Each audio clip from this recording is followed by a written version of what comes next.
प्यारे मित्रों, आज हम लोग पढ़ेंगे युद्ध में प्रयोग होने वाले जानवरों को प्रशिक्षण। जैसे कि हमने कहा था, कौटिल्य ने कोई भी अंग नहीं छोड़ा।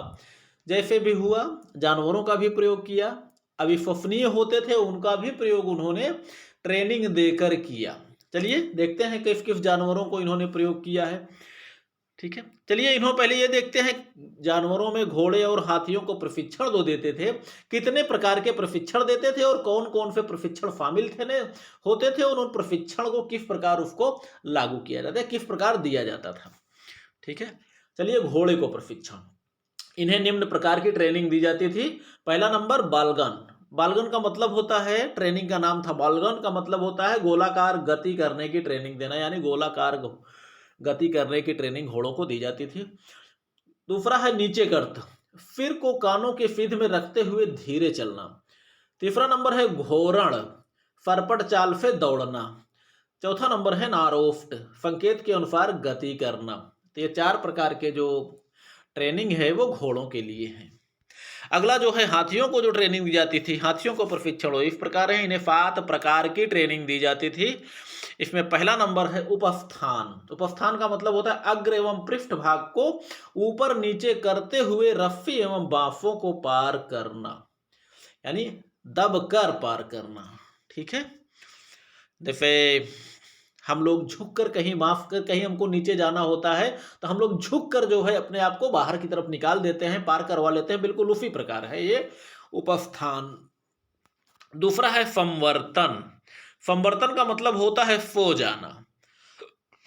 सो जाना, बैठ जाना, अलग अलग चीजों को लांघना तथा अन्य जमीन संबंधी कार्य करना। तीसरा नंबर है फन्यात, सीधा तिरछा एवं गोलाकार गति करना। चौथा नंबर है बधाबध, पूर्ण दांत तथा शरीर के अन्य अंगों से रथों, घोड़ों तथा पैदल सैनिकों को मारना, कुचलना तथा पकड़ना। ये जो है बदाबध के अंतर्गत इन चीजों की ट्रेनिंग दी जाती थी। पांचवा नंबर है हस्त युद्ध, अर्थात हाथियों की सेना से युद्ध करना या हाथियों से युद्ध करना। छठवां नंबर है नागरायण, नागरापण या नागरापण, नागरापण ही कहा जाता है, दुर्ग के द्वारों तथा अट्टालिकाओं को तोड़ना।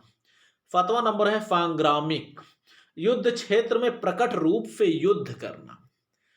ठीक है, आगे देख सकते हैं सेना या पैदल सेना या बलों के प्रकार।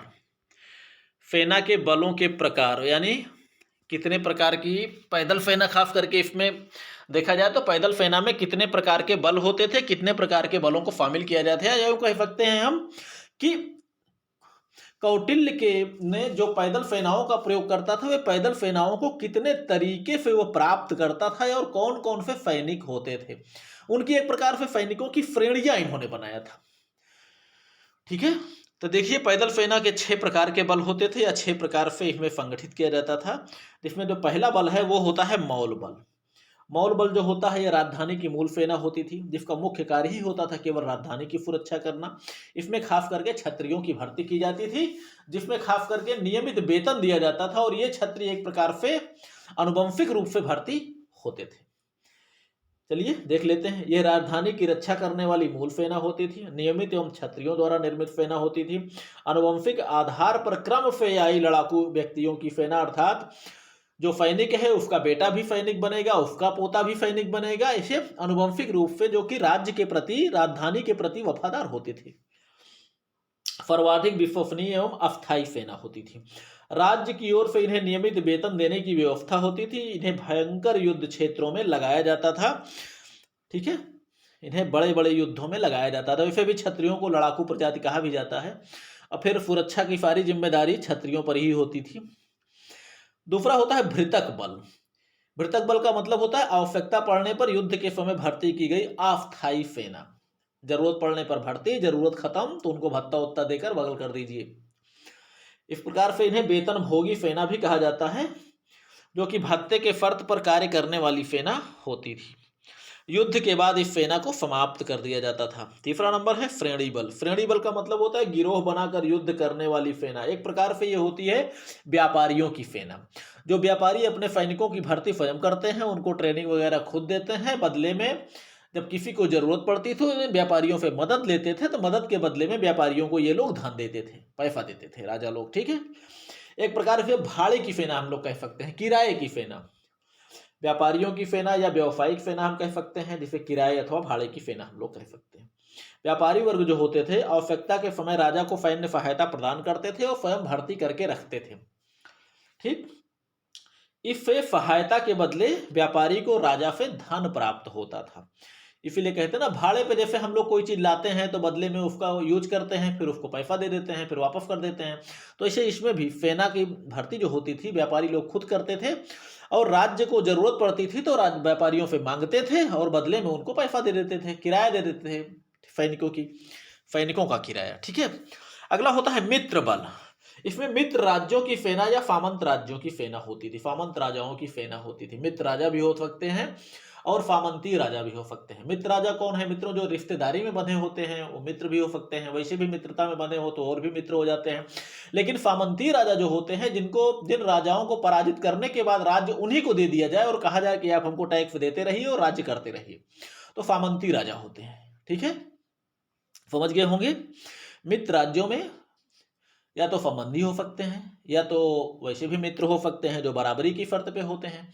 और जो सामंती राजा उनको कहते हैं कि जैसे किसी राजा को हमने पराजित कर दिया और बदले में उसके बाद राज्य हमने उन्हीं को दे दिया और कहा कि आप हमको बदले में किराया देते रहिए, ठीक है, टैक्स आप देते रहिए, तो फिर हम कहते हैं सामंती राजा। तो इस मित्र बल में मित्र राज्यों और सामंती राजाओं की सेनाएं होती थी। ठीक है, युद्ध के समय मित्रों से भी मदद ली जाती थी और सामंती राजाओं को भी लड़ाई लड़ने के लिए बुलाया जाता था।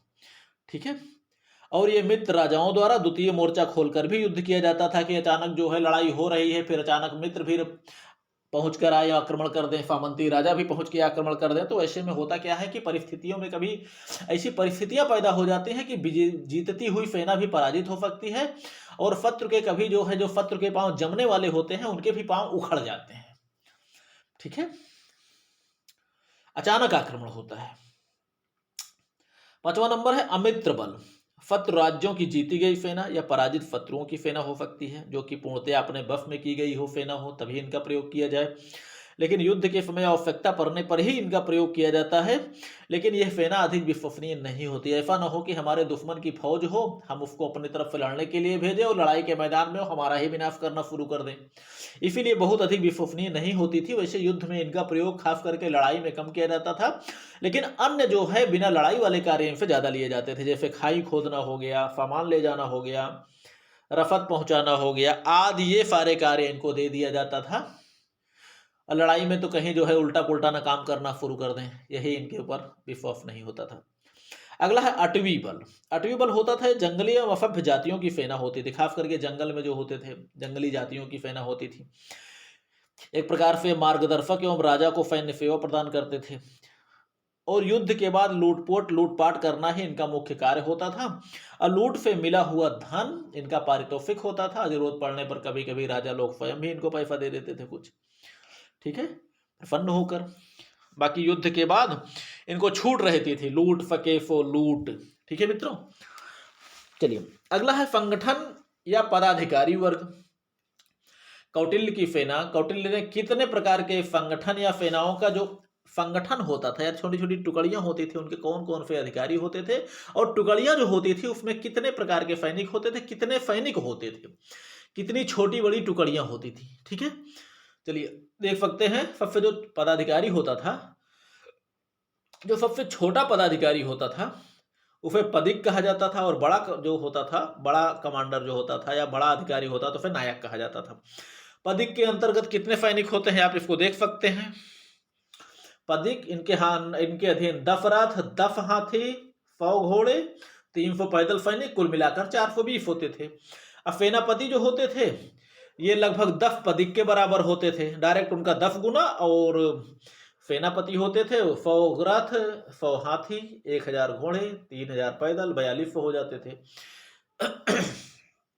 नायक जो होते थे सबसे बड़े अधिकारी, उनके पास 1000 रथ, 1000 हाथी, 10,000 घोड़े, 30,000 पैदल सैनिक, कुल 42,000। अर्थात यूं कह सकते हैं कि पदिक के अधीन 420 सैनिक सब मिला के हो जाते हैं, 420 और सेनापति बराबर 10 पदिक अनायक बराबर 10 सेनापति, यानी एक एक का 10-10 गुना जो होते हैं वही इनकी जो है संख्या होती थी। अर्थात सेनापति से पदिक से 10 गुना बड़ा सेनापति और सेनापति से 10 गुना बड़ा नायक। ठीक है मित्रों, चलिए आगे देख सकते हैं दुर्ग व्यवस्था का होती है। मित्रों फिलहाल ये चैप्टर लंबा हो जाएगा, ज़्यादा लंबा करेंगे तो आप लोग परेशान हो जाएंगे, पढ़ नहीं पाएंगे। तो उम्मीद करता हूँ ये चीज़ें आपको समझ में आई होगी। हालांकि फर्स्ट सेमेस्टर में भी आप लोग पढ़े हैं, था सेकेंड में भी पढ़े हैं, बहुत कुछ समझ में आया होगा।